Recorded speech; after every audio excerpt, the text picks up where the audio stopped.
Gracia y paz de parte de nuestro Señor Jesucristo. Te invito a leer la palabra de Dios ahí en el Evangelio, según San Juan, capítulo 21, los versículos 1 hasta el 14. Que el Señor sea bendiciendo esta lectura de lo que Él nos dice. Después de esto, Jesús se apareció de nuevo a sus discípulos junto al lago de Tiberíades. Sucedió de esta manera.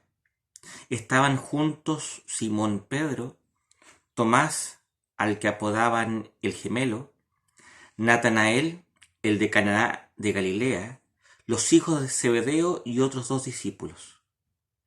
Me voy a pescar, dijo Simón Pedro. Nos vamos contigo, contestaron ellos. Salieron pues de allí y se embarcaron, pero esa noche no pescaron nada. Al despuntar el alba, Jesús se hizo presente en la orilla, pero los discípulos no se dieron cuenta de que era Él. Muchachos, ¿no tienen algo de comer?, les preguntó Jesús. No, respondieron ellos. Tiren la red a la derecha de la barca y pescarán algo. Y así lo hicieron. Y era tal la cantidad de pescados que ya no podían sacar la red. Es el Señor, dijo a Pedro, el discípulo a quien Jesús amaba. Tan pronto como Simón Pedro le oyó decir es el Señor, se puso la ropa, pues estaba semidesnudo, y se tiró al agua. Los otros discípulos lo siguieron en la barca, arrastrando la red llena de pescados, pues estaban a escasos 100 metros de la orilla. Al desembarcar, vieron unas brasas con un pescado encima y un pan. Traigan algunos de los pescados que acaban de sacar, les dijo Jesús. Simón Pedro subió a bordo y arrastró hasta la orilla la red, la cual estaba llena de pescados de buen tamaño. Eran 153, pero a pesar de ser tantos, la red no se rompió. Vengan a desayunar, les dijo Jesús. Ninguno de los discípulos se atrevía a preguntarle, ¿quién eres tú? Porque sabían que era el Señor. Jesús se acercó, tomó el pan y se lo dio a ellos, e hizo lo mismo con el pescado. Esta fue la tercera vez que Jesús se apareció a sus discípulos después de haber resucitado.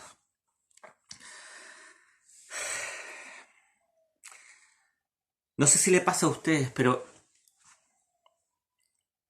estas lecturas que nos presentan a un Jesús vivo, y no solamente vivo, sino que pendiente de sus discípulos, me alientan, me dan esperanza y la certeza de que ese mismo Cristo que estaba pendiente de sus discípulos en un comienzo, lo sigue estando ahora. Jesús vivo.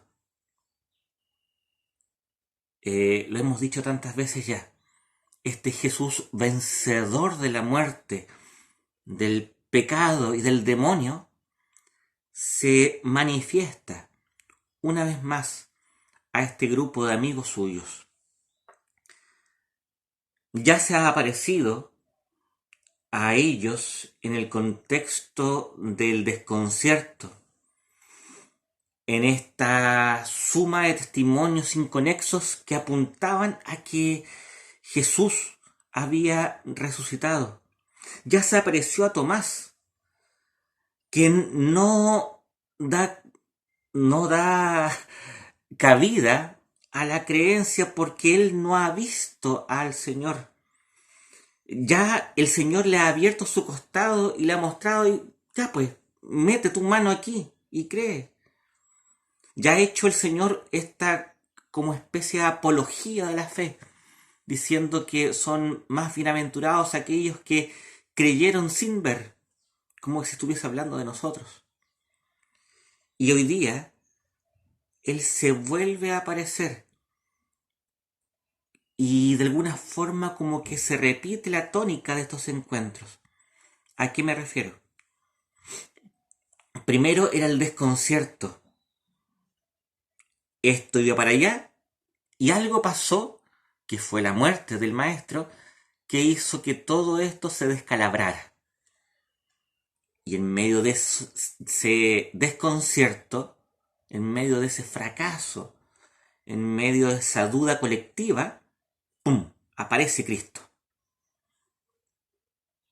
Hoy día se vuelve a aparecer Jesús en medio del fracaso de la pesca. Los discípulos trabajan en vano. Los discípulos se esfuerzan sin tener el fruto de esa labor. Es casi como si la experiencia de los discípulos diese razón a aquello del filósofo contemporáneo que decía que la vida era pasión inútil. Los discípulos, imposibilitados de poder encontrar en medio de su labor el fruto de su trabajo, como que se encuentran con la limitación de lo que son ellos en sí mismos. Y es ahí en donde se aparece Jesús. Y nuevamente con esta dulzura de lo cotidiano.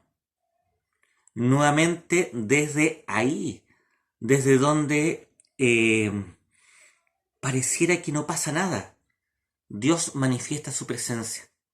Imagínense, es como si Dios usara de lo cotidiano, en este caso este desayuno, para manifestar su presencia. Yo creo de que los cristianos no somos muy distintos hoy a lo que eran los discípulos en el lago de Tiberíades.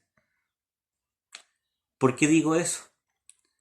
Porque estamos constantemente sometidos a la presión, muchas veces eco, de este sistema inhumano que nos exige producir, producir, producir, y pareciera que el que no produce es un fracasado.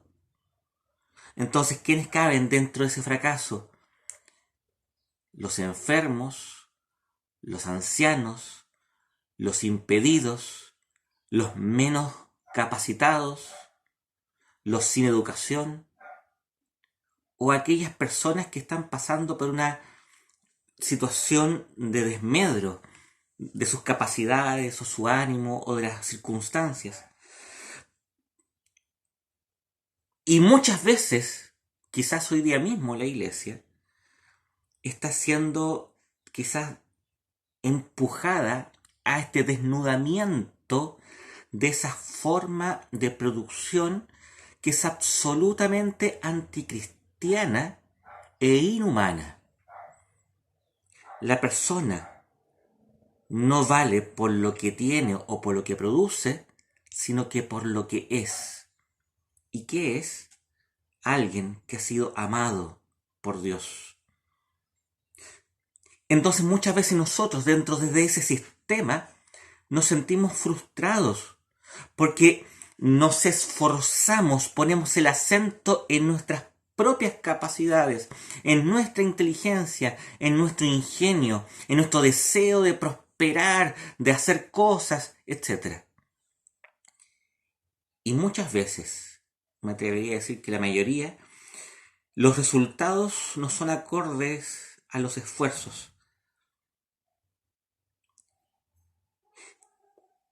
y como que nos quiere decir el sistema de que somos menos humanos por ello. Esta enfermedad que nos asola es casi como una metáfora del sistema imperante. ¿De quién se deshace esta enfermedad? ¿A quién ataca primero?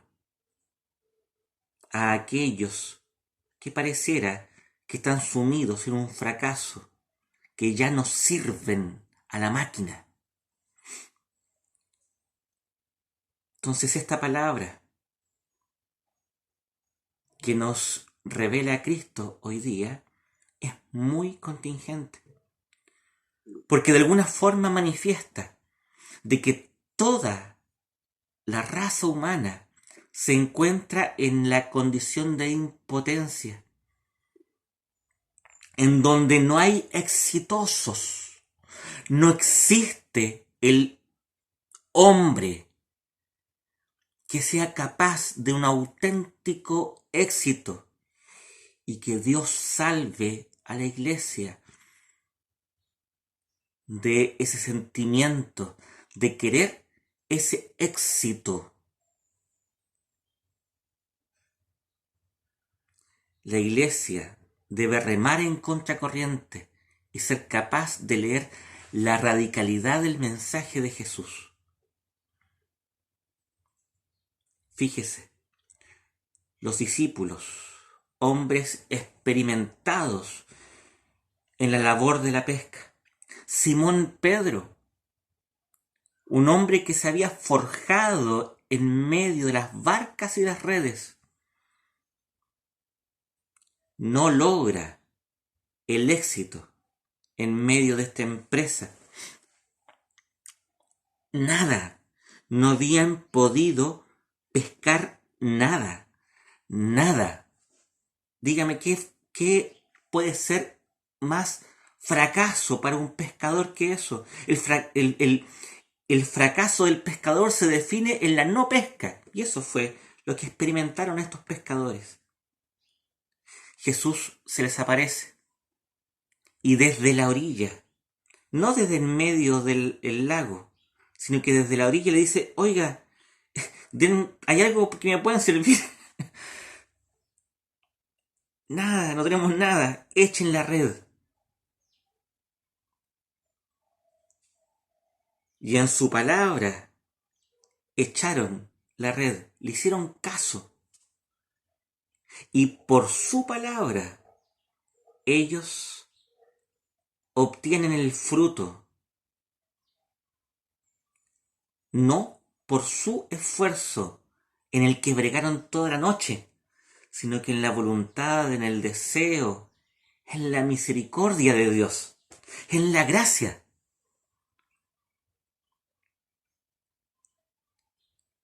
La presencia de Jesús en medio de la iglesia viene a decirnos eso. No es por su bregar, no es por su trabajo en el transcurso de toda la noche, sino es que es por mi presencia. Como dice, parafraseando lo que dice Pablo, la salvación no consiste en esforzarse y en correr, sino que en que Dios tenga misericordia. Yo creo que este episodio es un ejemplo muy claro de esto. Pero la gente imbuida en este sistema no le gusta el Evangelio. El Evangelio es pa' flojo. Durante mucho tiempo se trató de caricaturizar la postura protestante desde la polémica, sobre todo desde el mundo católico romano, y específicamente el católico romano de Trento, que es muy militante y antiprotestante.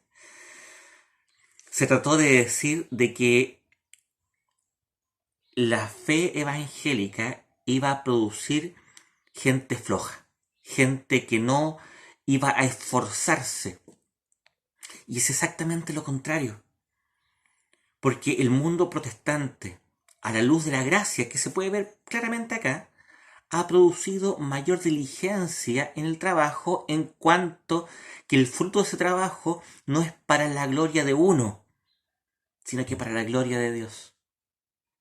Entonces el centro de la labor no es el hombre en su egoísmo, sino que es la gloria de aquel que es dueño de todo. No es que yo sea el dueño de esta empresa pesquera, sino que es Dios, el Señor de todos los peces, y que por su misericordia hace posible de que yo, mediante esta causa segunda, que es el esfuerzo de mi trabajo, pueda obtener el fruto sabroso de la naturaleza. ¿Qué países han tenido más éxito en esta forma humana y de colaboración con Dios? Justamente los países protestantes. Pero ojo, sin egoísmo, sin la soberbia de decir todo esto es mío porque yo con mi esfuerzo me lo gané.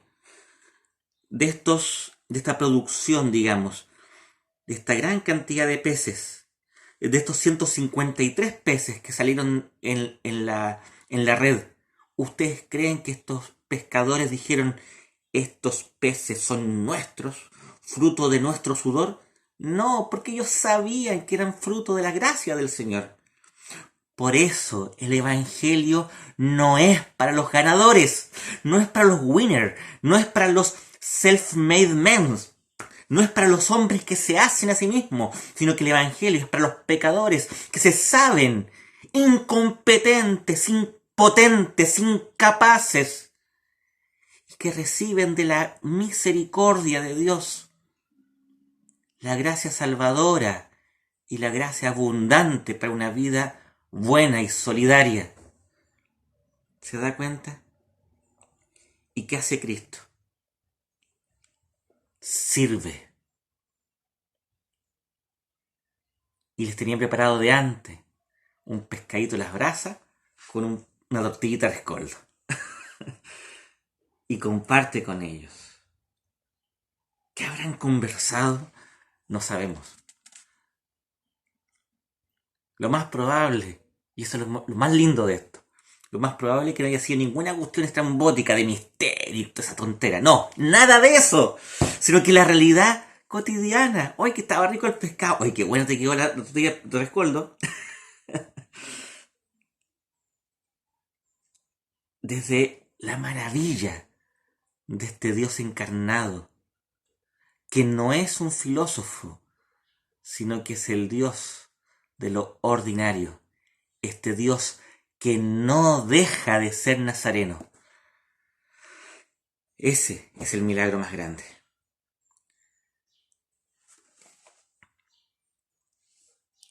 La pesca milagrosa viene a ser, me atrevo, una invitación para la iglesia de hoy. El Señor nos está humillando después de tanto exitismo.